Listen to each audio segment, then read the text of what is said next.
Hello, hello my friends. Hello. I'm here again. It's been such a long time that I haven't posted anything about me, and medyo as I do this now, nag-adjust pa ako kasi it has been a long time na hindi ako nakagawa ng videos. It's been more than a year, I think. So please bear with me as I do this again. And I really feel that in this season, I am called back to record again. And all I can say is I am so grateful to the Lord for keeping me, for strengthening me in the past year, because mamaya I will try if matatouch ko yon what happened. So for this comeback video, I want to go back kung saan ako last na nag-share. So if I remember right, yung 2024, nag-share ako noon ng word sa inyo na eternal. And di ba nung sa video na yon, sabi ko pa doon sa video is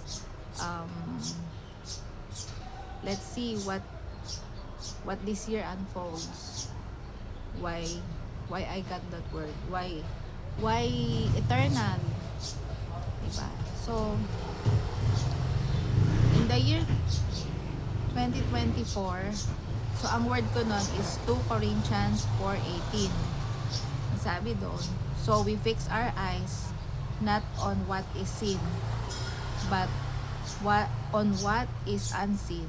Since what is seen is temporary, but what is unseen is eternal. So, itong journey nitong 2024, God took me to a deep journey and challenge how I view things. So, nung 2024, yan yung year na pumasok na ako sa NLTC, nakapag-serve ako sa healing room, tapos na-host ko si Joel Wong, and that year also is nakapag-tour kami sa US with my kids. So, and I listed here some of the major miracles. Andun din yun yung dumating si Pastor Ankit. I also have a video in here before. So, nakapag-step up ako and biniles ko siya. Then after that, I got a blessing from him also. In kumbaga parang special way, kasi ginawan talaga ni Lord ng paraan how can I get near to Him. Tapos, noong 2024, I also experienced my first miracle. Nandun yung sa mga previous video ko, yung na-heal na yung tao na pinag-pray ko sa ICU. So, I witnessed the amazing power of healing through that person. Kasi parang impossible talaga. Kasi nasa ICU siya for more than 100 days. But God. So, God restored her life. Tapos natupad niya yung vision niya na mag-share siya ng testimony. So, I was so honored to be part of that miracle. Hindi lang naman ako. Pero, kumbaga, I was suddenly drawn to that story, God's story. And also, yung healing isang mommy nung isang kaibigan ko that I also nasa ICU din. Tapos talagang we stand on faith, we prayed na itong friend pa na to is also a miracle because yun nga, dati ano siya, unbeliever, tsaka hindi lang simple unbeliever, meron siyang hatred kay God, but God restored her, and talagang total transformation yung mga na-witness ko. Tapos na-connect din ako sa isang tao, si Linda na lang, I'll not tell her full name. Ito yung isa na na-meet ko sa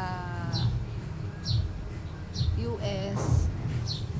So ano rin, very amazing din yung pagko-connect namin because it happened when I was doing a Daniel fast in September, and I feel that it's also the Lord that somehow made the way na nandito na ako sa Pilipinas, tapos naisip niya ako, tapos naghanap siya ng way para ma-reach out niya ako. And I believe na yung ginawa niya na pagko-connect sa akin sa ministry ni Pastor Brian Guerin is also very important in my walk with God, because the words from that ministry also sustain me in my walk. So without that godly connection, hindi makakarating yung mga words ni God through that pastor to speak to me para dun sa preparation ko pala sa following season. So I believe that that is also one of the ways that God moved in the past year.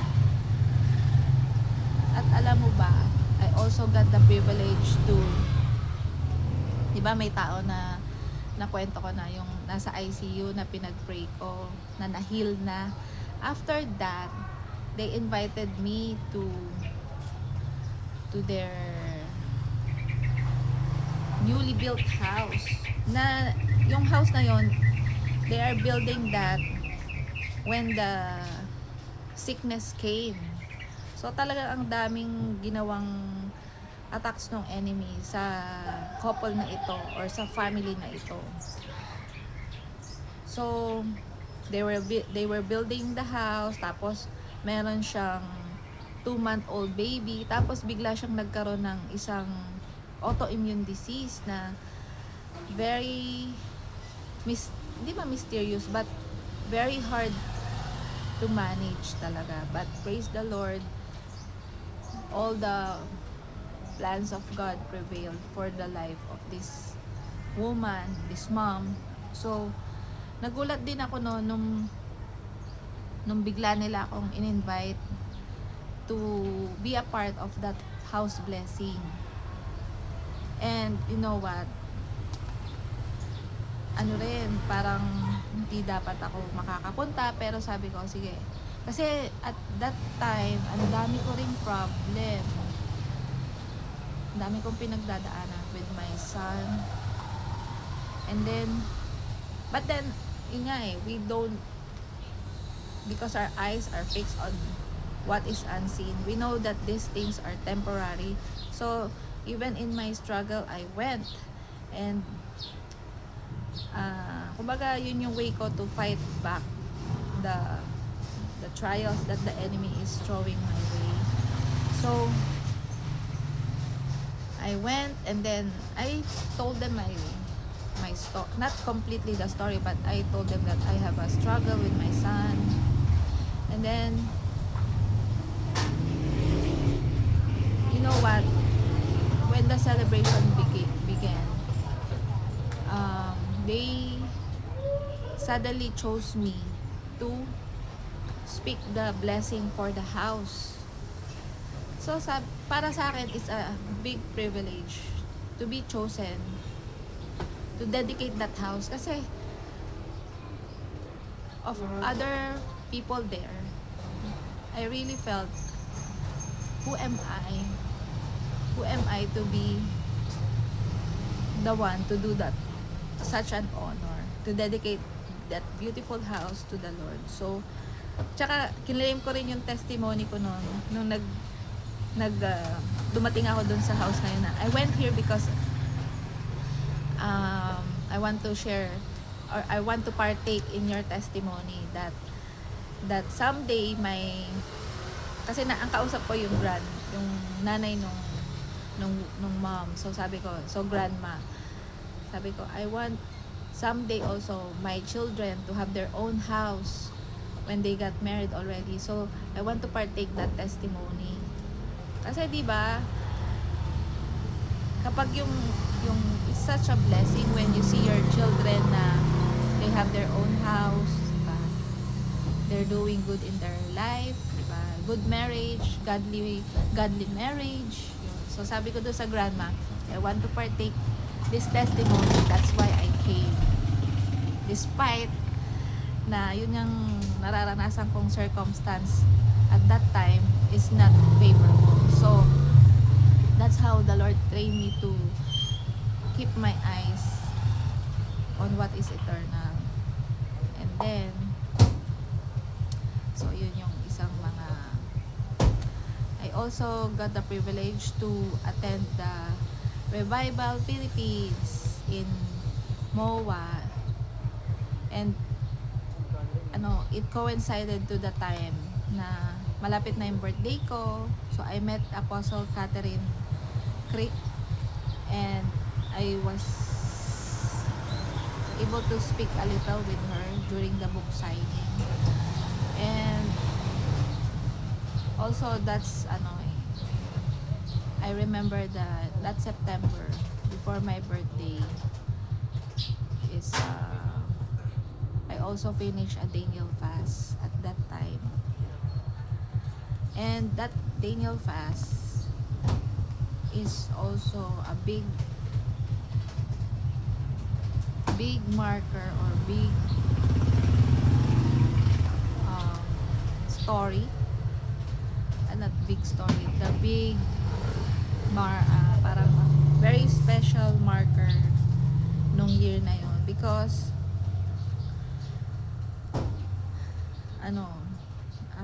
after we came back from the US, so andun yung joy, di ba? Kasi answered prayer po, talagang grabe din yung ginawa ni Lord noon. So nasa previous videos ko siya. And nung nag-pray kasi ako noon, I know that the Lord is pulling or drawing me to have a fast for the next year. Kasi nga to every magba-birthday tayo, di ba? Parang, Lord, what's next? So I want to seek Him. I want to know what is His will for me now in the next season, di ba? So nung nagda-Daniel fast ako, bago ko pala nalaman yung type of fast, so nagpe-pray ako noon. Tapos kasi nagba-Bible reading na rin ako prior to that. So at that month, nasa Acts ako. Acts. So one day when I came to Acts 10:10, Acts chapter 10 verse 10, ang story kasi nun, paparaphrase ko na lang. I will not read it because it's detailed and long story. So I encourage you to read that chapter, Acts 10. So it was Peter. So sa chapter na yon, si Peter, he fell into a trance. So parang hindi naman siya tulog, basta nagkaroon siya ng vision. Kasi sinabi sa Bible, trance. Tapos dun sa trance ni Peter, nakita niya na mayroong parang blanket, tapos may foods. Yung lahat ng foods doon, yun yung mga not allowed na kainin ng mga Jews at that time. So sabi ni Peter, kay God. Sabi niya, I will not eat these unclean foods. Tapos sinabi ni Lord sa kanya na parang it's now time to break those mindsets that the law um, taught Peter. Kumbaga, yun ay part na ng old covenant. This is the new covenant na ito na yung mga sinabi dati na unclean, and dati ayaw mo siyang i-partake, but now you have to partake. Yung pala ang meaning is because Peter will be called to tell the gospel to this man who is a Gentile. So kumbaga totally change of mindset ni Peter. So when I prayed about that, sabi ni Lord sa akin, you have seen the foods before na hindi pwede sa'yo. Like, meron akong kumbaga, because I want to be healthy, right? So I was into really taking care of my health, so I avoided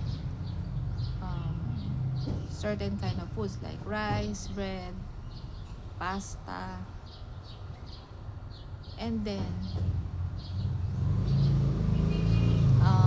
sabi ko, Lord, oh my, parang ganun din ako kay Peter, pero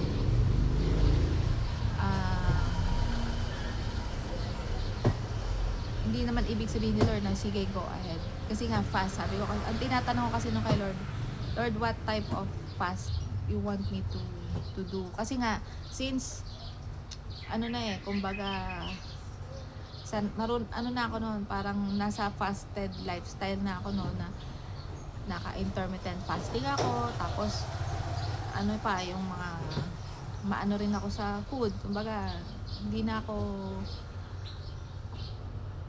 marunong na sabihin, meron akong, hindi ko na to kakainin or ito, ganyan.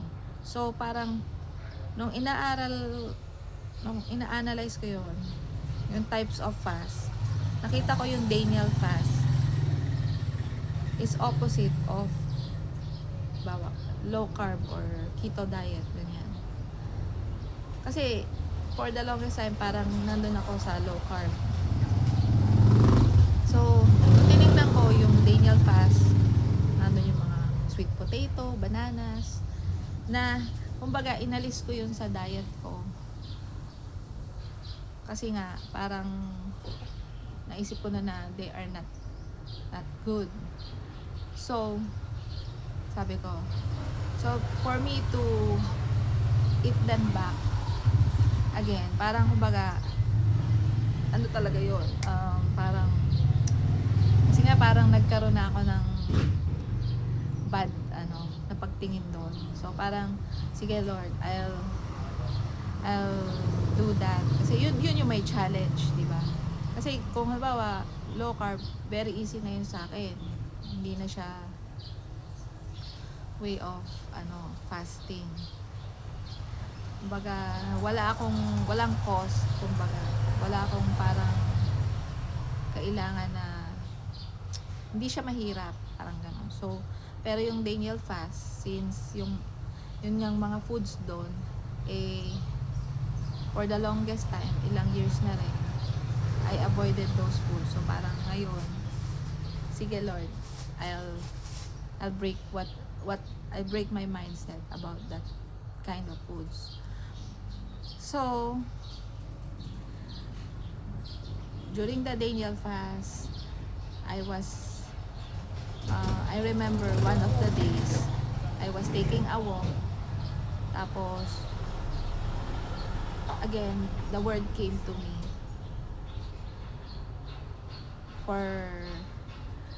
and I believe nung narinig ko yung audible voice ni Lord, and I believe it's from the Lord,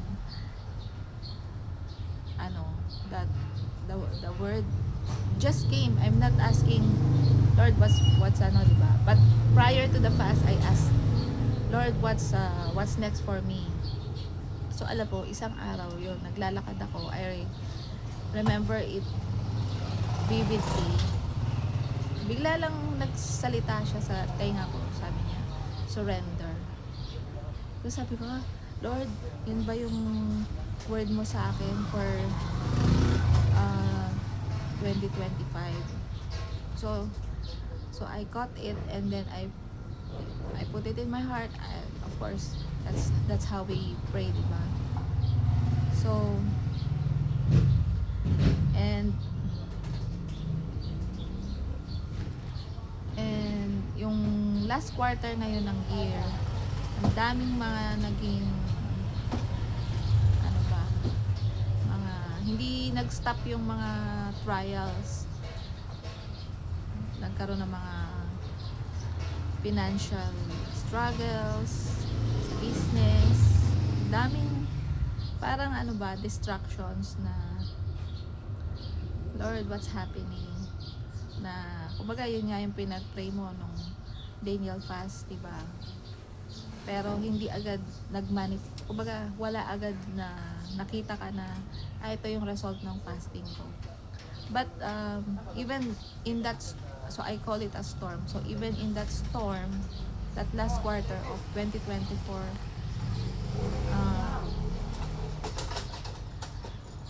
at ano pa ha, ano rin yung last quarter ng 2024 is really literal na mga storms. Kasi if I remember right, ito din yung ang daming typhoon sa Philippines, sunod-sunod na may parada ng mga typhoon, na first time kong na-witness yung nangyaring ganyan sa country natin. So sabi ko nga nun, Lord, what's happening in the world? But because I am anchored to the word na eternal, so I believe na kahit nangyayari yon at that time, so my mind is really focused on what's ahead and not what's happening now. So nung year 2024, I also prayed a lot of salvation prayers. Sinulat ko rito sa notes ko is salvation with countless people. So a lot of inhibitions were removed. Yun. Isa pa ding ano. Kasi when you have an eternal view, you see the big picture. So parang inalis lahat ni Lord yung mga inhibitions na for the here and now. So I was really more bold. If there's a I feel that the Lord is leading me here, I go. Parang ganun, ang bilis ko talaga na mag-obey. So yun din, parang this season, yung obedience ko talaga kay Lord and hearing His voice, yun yung tinray niya this season for me. And meron din ako dun nga, I go back to Pastor Brian Guerin. Meron din akong dahil nga, di ba kanina yung nasabi ko, I was parang dinala ako ni Lord doon to prepare me for the next season. Meron siyang mga series na talagang tinutukan ko that year, yung School of Dying to Self and School of the Renewal of the Mind.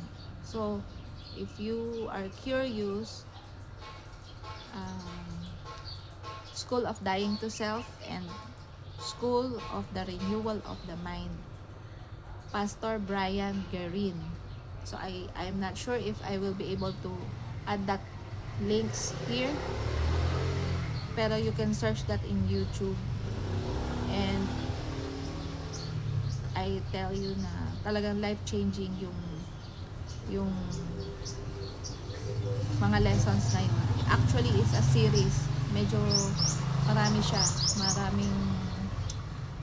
maraming episodes yun. So I listed it here because talagang I believe that those two teachings plus NLPC pa plus yung mga iba pang experience that year really prepared me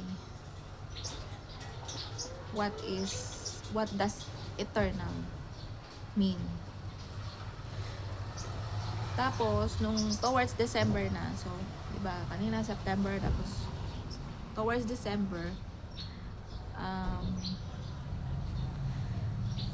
parang I was not really, alam mo yun, di ba pag December dapat feeling mo, yay, magki-Christmas na. I was not into celebration.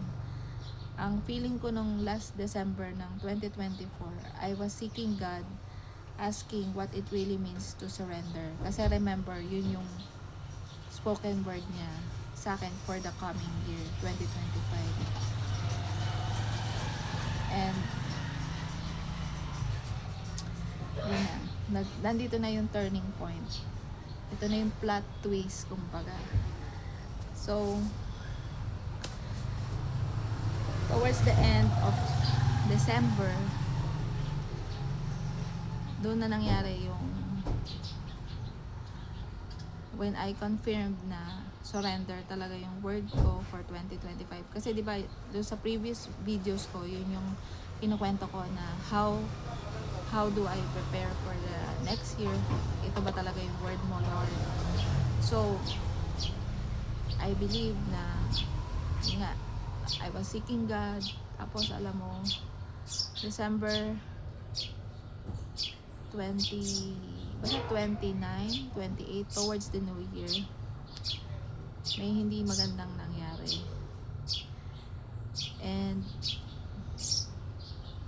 I'm stepping into the new year, January 1. Nasa ICU. Na ICU yung mama ko. And talagang beginning of the new year, grabe yung nangyari. My mom went home really bad. So I asked the Lord, like, Lord, yun ba yung word mo sa akin? Surrender. Bakit, Lord,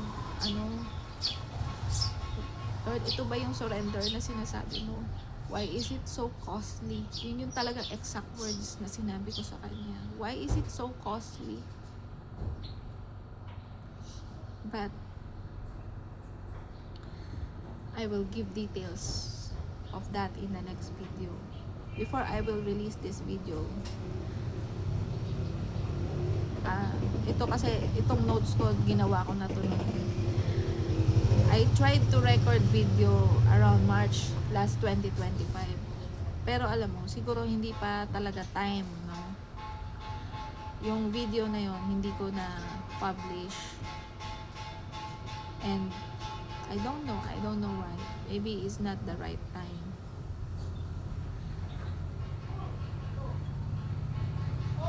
Pero ito, sinulat ko dito sa notes ko nung March. Sabi ko, one of the days I was experiencing grief, the Holy Spirit gave me this revelation knowledge of 2 Corinthians 4:18. So, ibabalik ko to kasi it's still part of that word for 2024. Diba? Sabi kanina, nung word na yun, eternal. So, we fix our eyes not on what is seen, but on what is unseen. Since what is seen is temporary, but what is unseen is eternal. So, ang revelation knowledge na ginawa ng Holy Spirit nung 2025 na, nung naandun na ako sa grieving periods ko, sinabi niya, di ba? Sabi dun sa word, we fix our eyes not on what is seen, but on what is unseen. Tapos sabi niya, sin ba ang, can you see your mom? Can you see the body of your mom? Sabi ko, oo nga, hindi ko na siya nakikita. Sabi niya, so sin is temporary. But dahil hindi mo na siya nakikita, but what is unseen is eternal. So nung na-receive ko yung word na yun is, wow, Lord, so I know that she is in eternity with you. So that gave comfort to my heart because sabi ko, Lord, thank you for really teaching me that there is eternity with you. There is eternal life with you. That I know that my mom is safe with you. That she is there. She is not lost. And temporary lang kasi yung body niya dito. But what you have for us that we cannot see yet is far greater than what we can see here. We have eternal life with you. And because of this revelation, I believe na that's how I was able to not completely get out of the grief, but because of that word, because of that revelation, I know that I have peace in what happened. I have released my questions to God. I was able to be strengthened and not lose my faith because of that preparation that the Lord walked me through in 2024. So I see His hand all over everything that happened na at lagi naman yun in everything that we are going through, in everything that happens to us, even before we have an understanding of all of it. So thank you for listening to my story, and thank you, Lord, for giving me this opportunity to remember what you have done for me. Thank you, Lord, for giving me this time to pour out my heart again, to praise your name, to glorify you, to magnify your works and your miracles through my life. And I pray that this blesses my friends who will hear this in another time. And I thank you also, Lord, for calling me back to speak about your wondrous works in my life. Thank you, Lord, that you called me to make these videos, because alam mo, friend, yung mga videos na ginawa ko in the past, I still go back to them, and when I watch them, hearing myself about the faith, about the journey, it really helped me during my darkest times, my lowest times, na nabibuild up ulit yung faith, nare-remind yung mismong sarili ko, kahit ako yung nagsasalita doon sa video na remember this time how God was there for you. So when I felt that the Lord is now calling me back again to make this video, I said, yes, Lord, I will do it. Because I know that itong mga nire-record ko na video is all for Him. And I know na someday I have somewhere to go back to. I will have something to go back to when I need encouragement for my soul, even for my own self. So thank you for listening, being part of my journey. Thank you also for your prayers to those who know me personally. And